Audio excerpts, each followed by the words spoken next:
আসসালামু আলাইকুম, welcome back to my channel Akhtar cooking house. আজ আপনাদের সাথে রায়তা সালাদ বানিয়ে শেয়ার করব। আপনারা অবশ্যই পুরো ভিডিও দেখবেন। এখানে 2টা কাঁচামরিচ, পরিমাণ মতো ধনিয়া পাতা এবং পুদিনা পাতা নিয়েছি। সবগুলো অল্প পানি দিয়ে ব্লেন্ডার করে নিব। আপনাদের পাড়া থাকলে পাড়ায় বেটে নেবেন।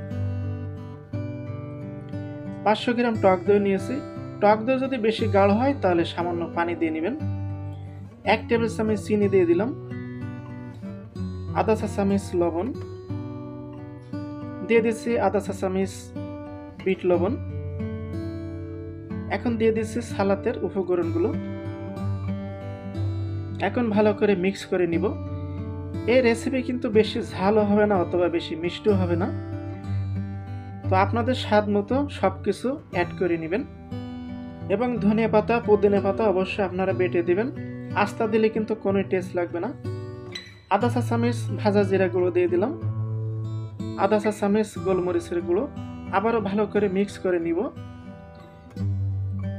রায়তা সালাদ কিন্তু অবশ্যই বোরহানি কালার হয়, সাদা কালার হবে না কিন্তু। আপনারা অবশ্যই কালারটা খেয়াল রাখবেন।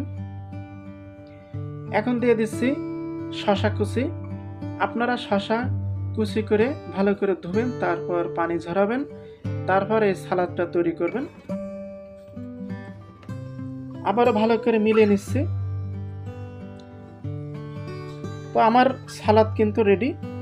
তো আমার সালাদে লবণ, টেস্ট এবং সব কিছু ঠিক আছে।